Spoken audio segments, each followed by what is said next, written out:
remember one day I was looking at my calendar and it was completely full. I'll never forget this moment. I was like, what happened to my schedule? Almost none of what I was doing in the rooms that I was spending time in actually required me. And this realization hit me like a truck because busy had become a twisted badge of honor and proof that I mattered, that I had some sort of control, that I was important. And I had confused being needed with being truly valuable. And those are not the same things.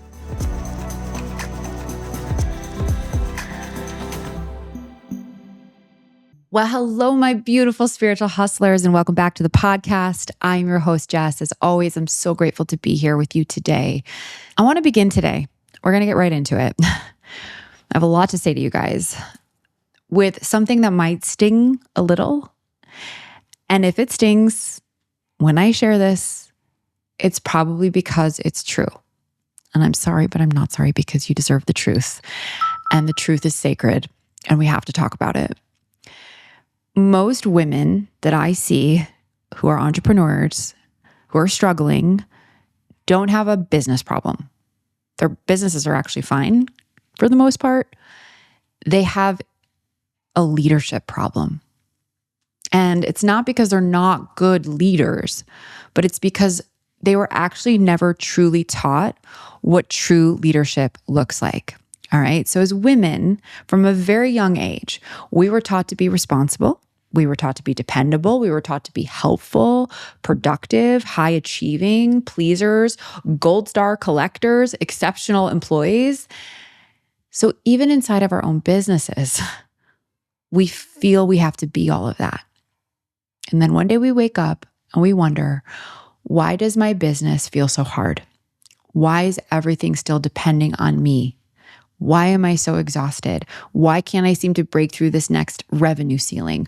Why do I feel like I'm carrying this entire company on my back when it was supposed to provide me with freedom? I'm going to tell you why.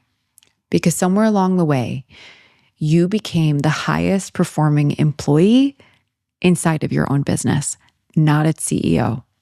And those two things are entirely different identities. And so today I want to talk about the CEO that no one ever taught women to become. No one taught me how to become it. I had to learn it on the job hard and fast, and it sucked. And this is why I'm sharing this with you today, because I don't believe becoming a CEO starts at all when you reach a certain revenue ceiling or a certain revenue peak. I think it starts, and in fact, I know it starts the moment you decide to be a different woman inside of your business. And the reason we get so tripped up around this, like why it's so fucking hard and so confusing, is that we've been rewarded since the beginning of our inception into this planet for being exceptional, for being good girls. So let's talk about our conditioning, because most of us grew up learning that our value came from being useful. You guys, this is ancient. This is in our lineage. Women were praised for being dependable, for doing more, for making everyone's lives around them easier. And let's just go back to school. We were the girls who followed directions. We were the girls who were supposed to get straight A's. We were the girls who anticipated everyone's needs before ourselves. And guess what? We were celebrated for all of that. We were praised for all of that. And then we all entered the workforce. And guess what got rewarded again? Working harder, being available, being indispensable, never dropping the ball, doing everyone else's job better than they could. Anyone else feel me? So then when we became entrepreneurs, we unknowingly recreated the exact same dynamic we were trying to escape. We became the operations department, customer service, marketing, finance, sales. We became the creative director, the integrator, the executive assistant, the therapist to all of our clients and employees, the visionary who held what's next, and the fucking janitor. Okay, we wear every single hat, and then we wonder why we are so burnt out. Because no one has ever taught us that leadership actually requires taking hats off, not collecting more of them. So let me explain to you the difference between a CEO who builds a company and an operator who holds the company together. And this distinction, what I'm about to share with you right now, is what took me from a broke ass entrepreneur to 5 figures to 6 figures to 7 to multi 7 to 8. What I'm about to tell you right now. So turn it up. Operators of a business ask themselves, what needs to get done today? And a CEO asks every single day, what company am I building over the next 5 years? Operators solve today's emergencies, which is usually other people's anxieties, and CEOs remove tomorrow's bottlenecks. Okay. Operators react, CEOs architect. Operators create dependency, whereas CEOs create capacity. And neither role is wrong. But in fact, every CEO who is successful has to begin as an operator, but staying there is what's going to keep your business stuck at the revenue that it's at. This is what truly keeps businesses small. It's not your strategy, it's your identity. And I remember one day I was looking at my calendar and it was completely full. I'll never forget this moment. I was like, what happened to my schedule? And pretty much almost none of what I was doing in the rooms that I was spending time in actually required me. And this realization hit me like a truck because busy had become a twisted badge of honor and proof that I mattered, that I had some sort of control, that I was important. And I had confused being needed with being truly valuable. And those are not the same things. The CEO understands that her highest contribution to the business isn't doing more. It's making the best decisions that no one else can make. And that is vision, that is culture, that is leadership, that is big relationships, that is innovation. And that is about it, babe. That is where you belong. So I want to talk about sovereignty. And when I talk about sovereignty, I'm not about becoming like detached, emotionally detached to above and too booked and busy for anyone else. I'm actually talking about the opposite, becoming deeply anchored in what truly matters. Sovereign leaders don't need unanimous approval. They don't outsource or crowdsource their decisions. They don't abandon themselves because someone else needs to be comfortable.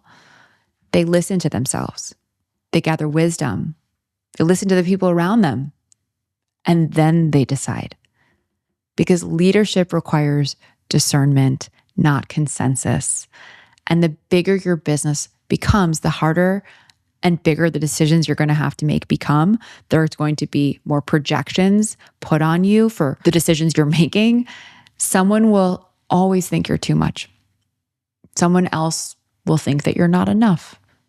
And someone will always misunderstand your intentions.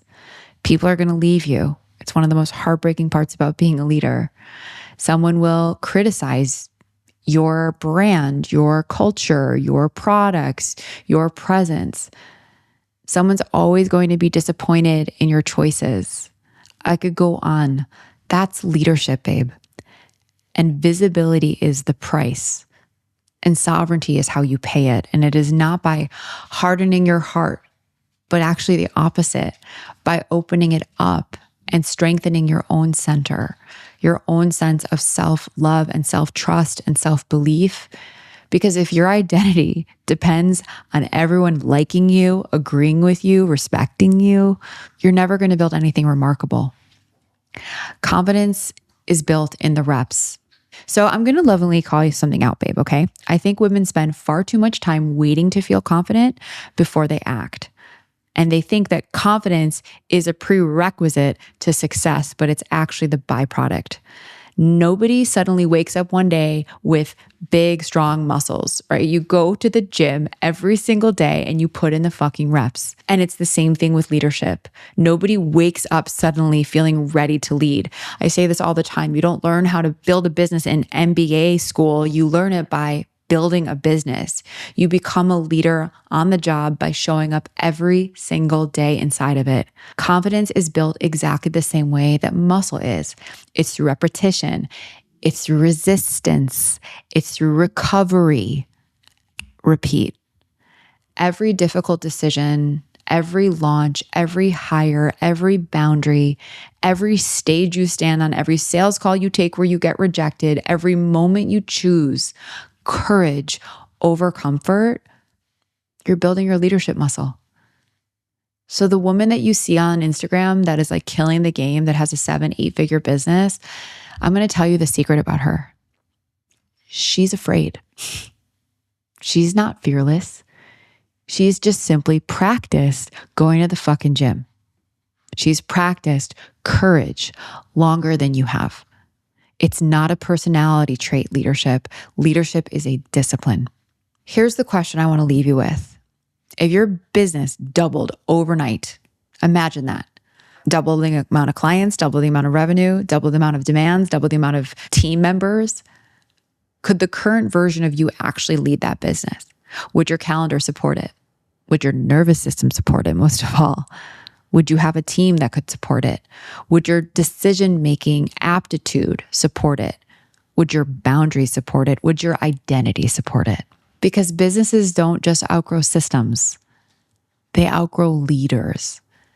And there is beautiful news here, because leadership, take it from a girl that went to an acting school and became a cocktail waitress and ended up becoming a serial entrepreneur. Being a CEO is learnable. It's not a personality trait. You weren't born with it. It's an operating system.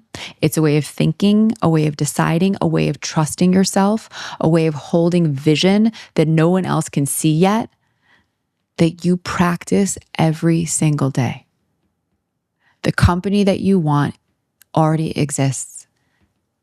The only question is, have you become the woman who can hold that? I want to leave you with a little CEO audit, okay? So I want you to grab your journal and I want you to answer these 3 questions, okay? I'm going to wait for you guys to get out your pen and your paper, but I just want you to really sit with these. The first question is, number 1, where am I still acting like the most capable employee inside of my own company? Number 2, what decisions am I avoiding because I'm waiting to feel more confident? Put that on your notebook, confident in quotes. And number 3, if I were already the CEO of the company that I am building toward, what would I stop doing immediately? And those answers right there are your next level, babe. It's not another app, productivity hack, not another strategy, template you can download. It's always identity. So if this hit, and because you're here, I know it did, I know you're exactly the woman that I created my upcoming 3-day activation experience for. It's called the Feminine Wealth Ignite, and it's designed for visionary women who know that they're no longer here to simply run a business, but to lead a movement, to build companies, not little side projects, and create true lasting impact. On day 1, Tuesday, August 11th is when we kick it off. We're going to dive deep into the identity of what makes a fire horse CEO. It is not what she is doing, but it is who she is. Because as I have shared today, leadership is the foundation on which you build your entire business, and your identity has to come first. So if you're ready to stop carrying your business on your own back and become the woman whose business can actually carry her through the growth, you belong in this room. Because the future of feminine leadership will not be built by women who just do more, because we know that's a total recipe for burnout and we're done being rewarded for that. It will be built by women who lead differently. So I want you to save your free spot below at the link in the show notes. And I will see you at the Feminine Wealth Ignite on August 11th through the 13th. It's going to be the biggest female CEO activation of the year. You don't want to miss it. I love you all so much. Thank you guys for being here. And I'll see you on the next episode of the Spiritual Hustler Podcast. Bye, guys.